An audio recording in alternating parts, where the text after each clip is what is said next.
So here's the thing. When you're pushing your body to the limit and your heart is pounding out of your chest and your muscles are burning and your lungs are gasping for breath, your body's not craving creatine. It's not craving nitric oxide. It's not craving carbs. It's not craving protein.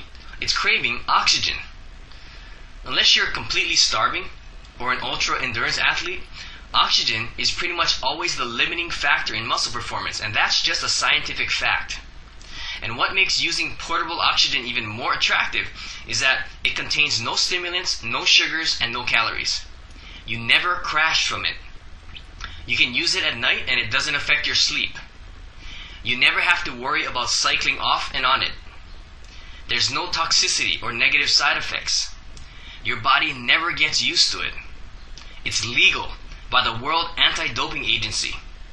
And it gives incredible performance benefits in the areas of power, endurance, and recovery. So when you compare portable oxygen to all of the other so-called performance enhancers on the market today, there's really no comparison. It's a no-brainer. When you look at everything in black and white, portable oxygen is a clear winner, hands down, in every aspect.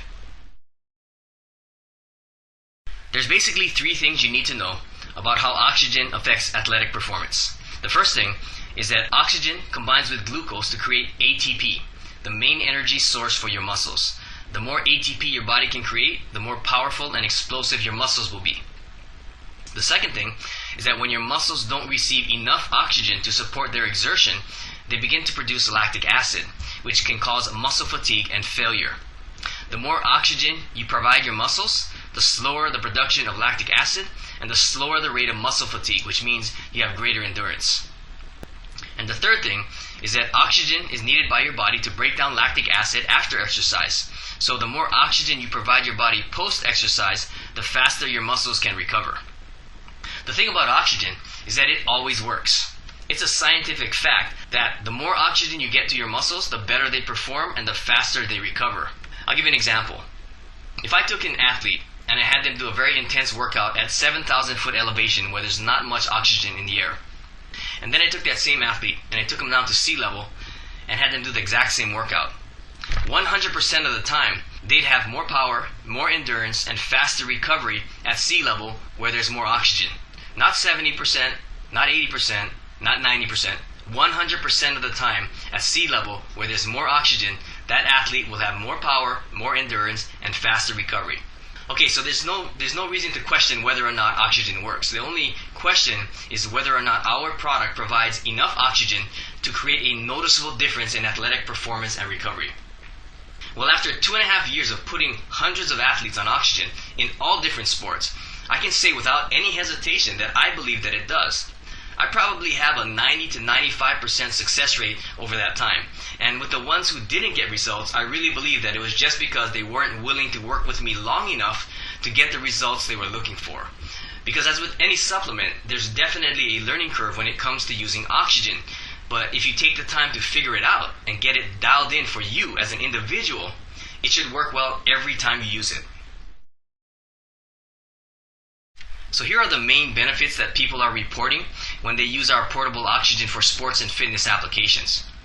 Increased power and explosiveness, increased endurance, reduced lactic acid muscle burn, faster warm-up times, faster recovery between sets, and faster recovery between training days. So as you can see, the benefits of oxygen cover every aspect of physical performance. And I tell people all the time, if we just took the benefits it offers for power and explosiveness, we'd have a hugely successful product. If we just took the benefits it offers for endurance, we'd have a hugely successful product. And if we just took the benefits it offers for recovery, we'd have a hugely successful product.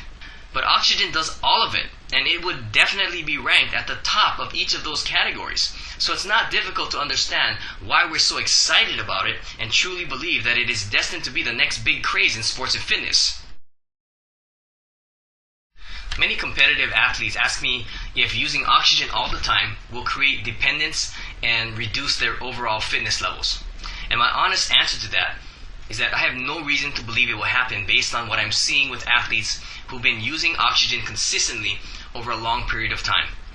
There's a new training philosophy called hyperoxic training that is really catching on with the high-level endurance athletes.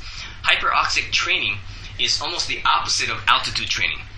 The athlete actually trains under elevated oxygen levels by wearing an oxygen mask while riding a stationary bike or running on a treadmill. By having the added oxygen, these athletes are able to put out higher powers and faster speeds for longer periods of time. And the theory is that by having the athlete consistently perform at higher levels, their muscles respond much faster to training. And if you look up hyperoxic training on the internet, you'll find research articles that explain how well this philosophy is actually working for people. And just to simplify, let me put it to you this way. Anytime you can train harder, do more reps, push heavier weights, do more sets, and recover faster, you will get faster results from your training, period. I don't think anyone will disagree with that statement. So if portable oxygen allows you to train harder and recover faster, it makes complete sense that your muscles will respond faster to that training simply because of the increase in workload. I've talked to several medical doctors about our product, and none of them have ever raised any safety concerns. Because when you look at the research, oxygen toxicity only occurs when you breathe pure oxygen for hours at a time under elevated pressures. Some of our astronauts have actually breathed pure oxygen for up to 2 weeks straight at a time without any adverse side effects. And our cans only contain 60 seconds of continuous flowing oxygen, and the oxygen is not delivered through an airtight delivery system, so oxygen toxicity is really not an issue. As a matter of fact, we have athletes inhale a whole can before a competition all the time, and we have never had any problems. So here are the questions that you need to ask yourself. Would you rather be a step ahead of your competition or a step behind your competition? Would you rather get faster results from your training or slower results from your training? Would you rather always perform to the best of your ability in competition? Or is performing your best in competition not really important to you? The bottom line is that if you're not using oxygen, you're not getting the fastest possible results from your training, and you're not performing your best in competition. That I can guarantee you. So you either need to get on it or get left behind. Think about that.